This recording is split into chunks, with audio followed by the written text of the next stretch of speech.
Coming up on Network Africa, Amnesty International warns that more than 1 million people in Madagascar are facing acute food shortages. The U.S. completes its process to remove Sudan from its list of state-sponsored terrorism. Plus,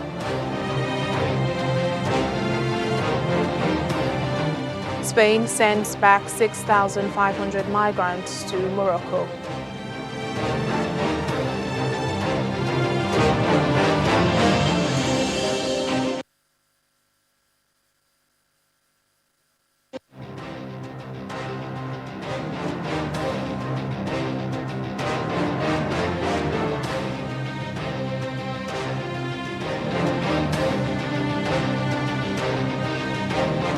Hello and welcome to the program. I'm Layo Adegoke.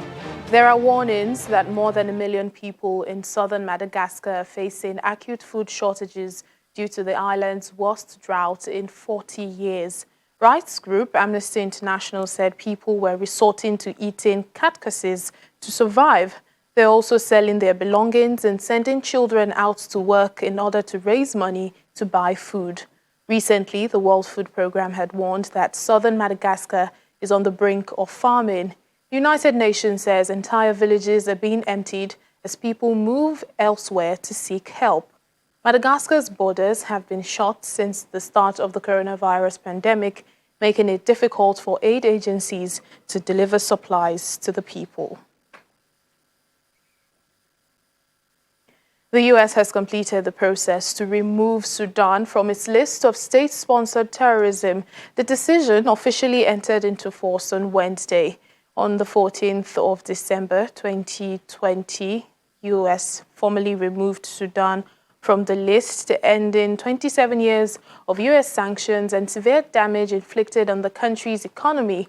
It was a major win for civilian Prime Minister Abdallah Hamdok and his government. The country was put on the list after the first attack on the World Trade Center in New York in 1993, when Sudan hosted a number of Islamist militant groups, as well as al-Qaeda leader Osama bin Laden. Well, head of the United Nations Integrated Transition Assistance Mission in Sudan says he is deeply disturbed by continued reports of human rights violations against women and girls in the country. VOLKER PERTHES made this known at the Security Council meeting via video link on the situation in Sudan. Despite the limited progress in transition process, he reported some achievement, such as the launch of the technical preparations for the governance conference and also preparations for the establishment of the monitoring and evaluation mechanism for the Juba Peace Agreement. Recent commemorations of the violent suppression of anti-regime protests in 2019 and the tragic deaths of 2 young men have underscored growing frustrations with unfulfilled expectations of the political transition, including the quest for justice and accountability. Delays in establishing the Joint Protection Force in Darfur and the absence of integrated and united armed forces, one army that is, have a direct bearing on the protection of civilians and on overall stability.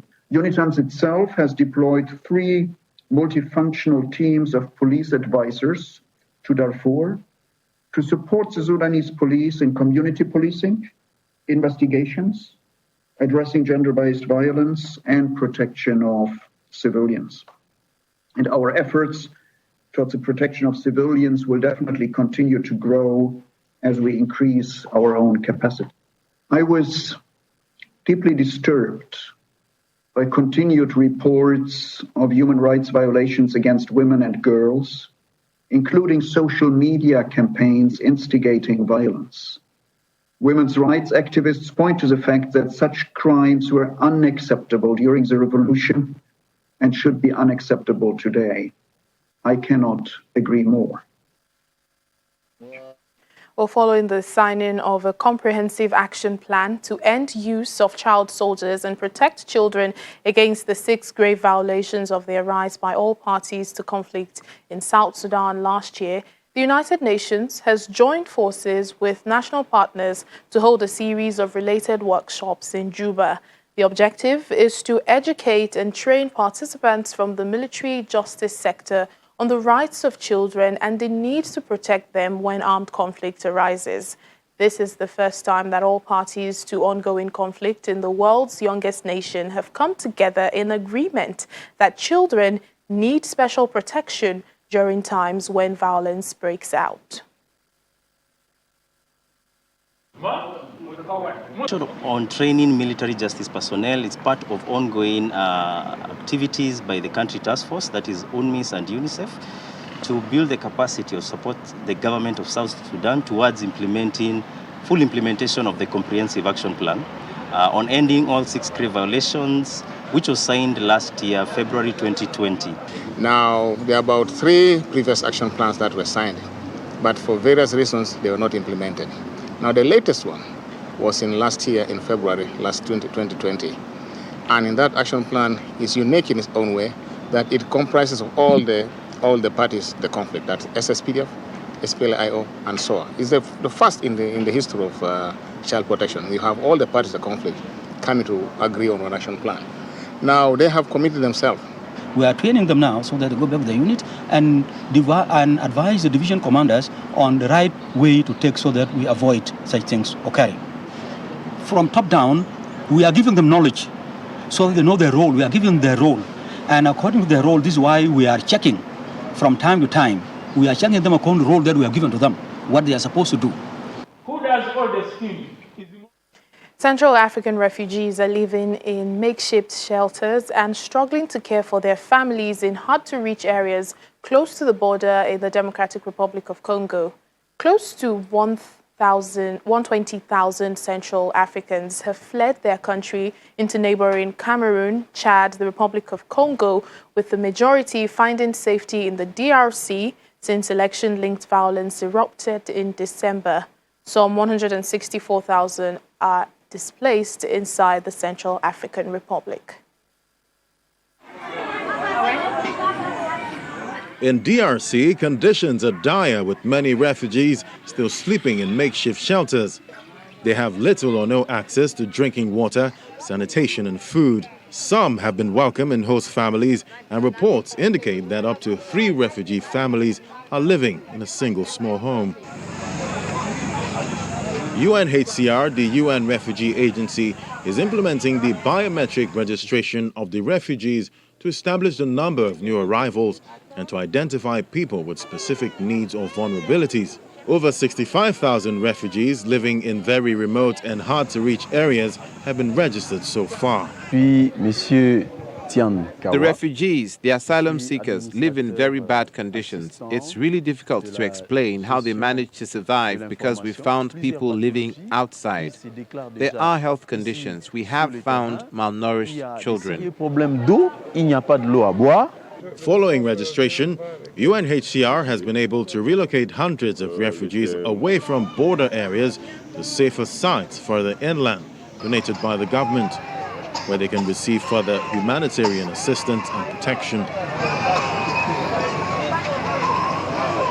The important thing for us is to serve all those people who are in need, that we can give them protection, that we can give them refugee status to help them and provide for them with some kind of well-being. Relocation from the border area of Yakoma, a district further north from Zongo, began in April, with refugees moving to a village called Modale, expected to accommodate up to 10,000 people. A similar site close to Zongo in South Ubangi province is being identified. Nearly 1/3 of CAR's population of 4.7 million people have been forced to flee after years of on and off conflict. Spain says most of the thousands of migrants who entered the enclave of Ceuta this week have returned to Morocco. The Interior Minister, Fernando Gran Malasca, said the situation there was now much calmer and that the authorities are working to help minors and other vulnerable people still in the territory. During the week, about 8,000 people entered Ceuta from Morocco, but according to the minister, 6,500 have now been sent back to Morocco. The influx began after Morocco appealed to loosen border controls in what Spain saw as a retaliation for its hosting the independence leader from Western Sahara, the disputed territory claimed by Morocco and the Sahrawi people seeking self-determination. Around 100 organizations involved in the shipping industry have called for a concerted effort to combat piracy in the Gulf of Guinea, where vessels are routinely targeted with crew kidnapped for ransom. Amongst those calling for better cooperation between local and international naval forces are Denmark and Chinese transporters. In recent times, there have been calls for better protection in the Gulf of Guinea. Out of the 135 reported attacks on ships across the world last year, all but 5 were in that region, and most are carried out by gangs operating out of Nigeria. Some European naval vessels are already active, but it's not on the same scale as the deployment of warships that helped reduce piracy off the coast of Somalia a decade ago. Shipping companies also want greater efforts to arrest the criminal gangs on shore. The world's largest ship owners association says just 2 frigates with helicopters on board and 1 maritime patrol aircraft would make the Gulf of Guinea far safer. Well, joining us now for more on this is Chidu Wonu, a security analyst. Thank you so much for speaking to us. What do you make of this call for a much safer Gulf of Guinea? Some will say it's been a long time coming. Do you agree with this?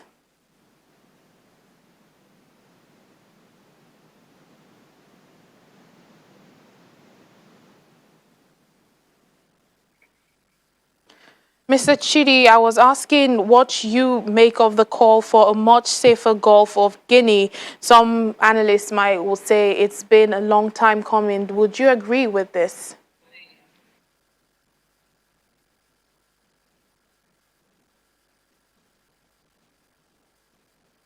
It seems like we're having some audio difficulties in reaching Mr. Wonu. Moving on to other stories, insurgency and herdsmen attacks are just some of the challenges the government is trying to surmount here in Nigeria. Cultism and drug abuse are others. And in Lagos State, southwest Nigeria, the government is on a community campaign to secondary schools to educate the youths on the effects of the misuse of drugs and dangers of cultism. Special advisor to the governor on special duties, Mrs. Aderemi Adewale, says the state government wants to build a Lagos of the youths. The National Survey on Drug Use and Health, conducted by the National Bureau of Statistics and Center for Research and Information on Substance Abuse in 2018, shows that 33% of reported drug use and abuse incidents are in Lagos State. In addition, the survey says an estimated 10.6 million individuals use cannabis, while 2.4 million individuals use cough syrups and 4.6 million utilize opioids. According to the report, other popular drug supplements abused by Nigerians, especially the youth, include ecstasy, amphetamines, solvents, inhalants, and prescription stimulants. In response to this menace, the Lagos State government is on an awareness campaign to public and private secondary schools to warn of the dangers of drug abuse and cultism.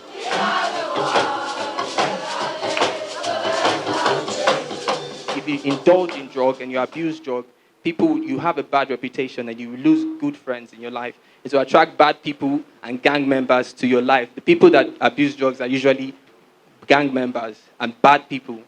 I learned that drug abuse is not the key to any.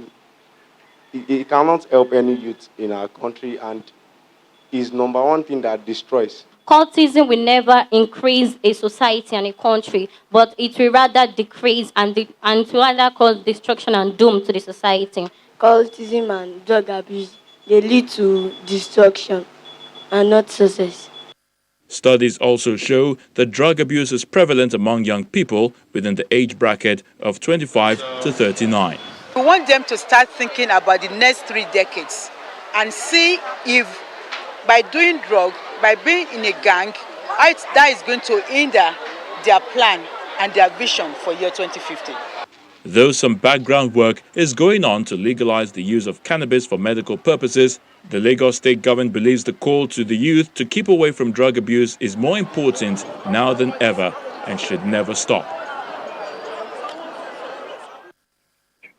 Still ahead on the program. Our Africa Tech segment discusses the recent crypto market crash. Please stay with us.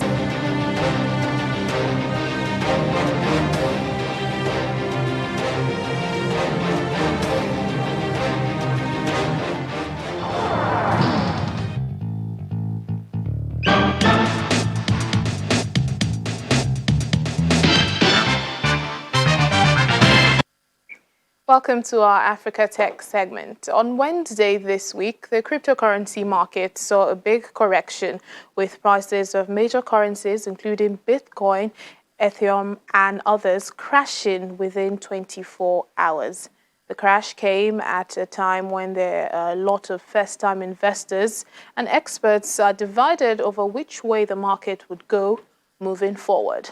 Well, joining us now is Ikemefula Arogu, a blockchain and cryptocurrency expert, to discuss what is happening. Thank you so much for joining us, Ikemefula, on Africa Tech.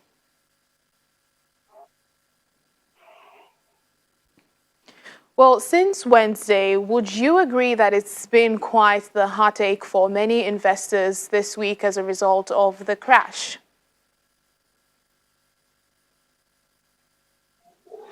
Yeah, good evening, and thank you for having me. For a lot of investors, especially the newbies in the industry, I think they are having it tough. But for people who have been there for a while now, pre-2017 era, there's nothing new about what's happening now. It's normal in the industry. That's how some of us see it. Okay, so you say there's nothing new about this. So are you saying this collapse was expected? I mean, many people were interested in this cryptocurrency world, and it's been gaining more and more attention since 2017. So you're saying there's nothing surprising about this?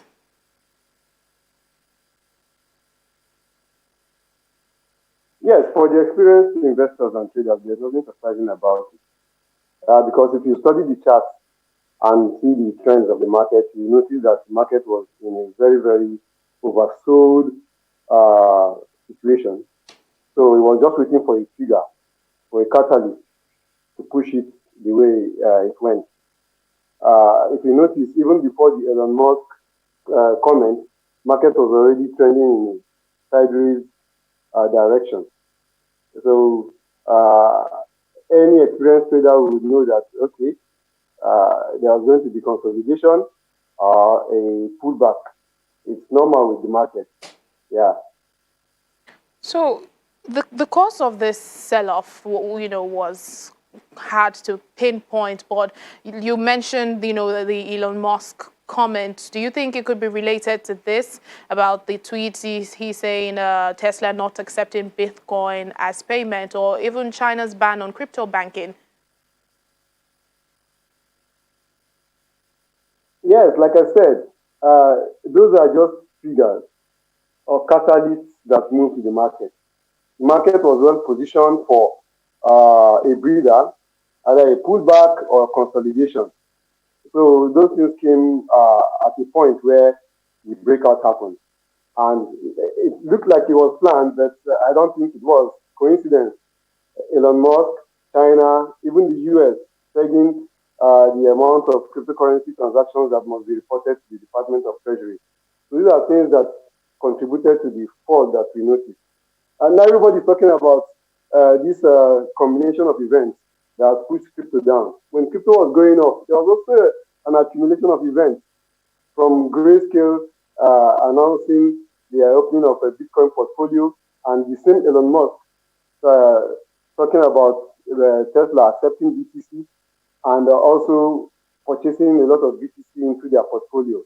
So normally, from technical analysis, the markets get set up to do certain things, then wait for a trigger. So these triggers are the catalysts that now pushes the market. So for what's happening now is not new, it's normal, and I don't see anything strange about it. Yeah. All right. So what would you say, what does this dip mean for investors and traders and even for the market's future?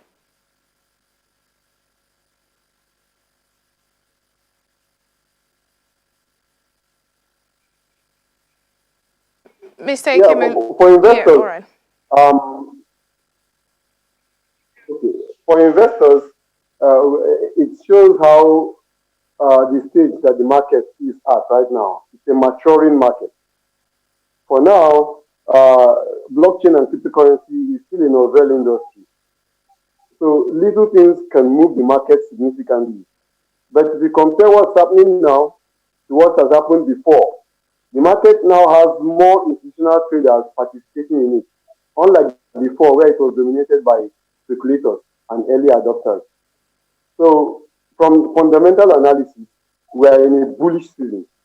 There's nothing anybody can say about crypto not being in a bullish season, because from January, in fact, since November last year, the breakout, crypto was trading around $13,000 and got to 64,000. And even with the pullback, the last time I checked, it was still around $38,000. So it's just an educating moment for new investors and new traders to know that you enter, if you want to get into the market, don't get in at the top. Don't follow the bandwagon. Because what's happening now, what's pushing the market down now is fear, uncertainty, and doubt, what we call FUD in the market. So when this phase passes and market starts going up, another phase, we enter into another phase, the fear of not missing out, FOMO. So people who are screaming now are people who entered the market when prices were high. The advice is do not get into the market when it looks like everything is so good. The best time to get into the market is when it looks like it's so bad, when prices are low. That's when you get the highest benefit out of the market. And you can trust Nigerians to make light of this situation. I'm sure you've seen many hilarious pictures and videos about all this dip. But thank you very much, Mr. Ikeme Fula Arogu, blockchain and cryptocurrency expert. Thank you for joining us on Africa Tech.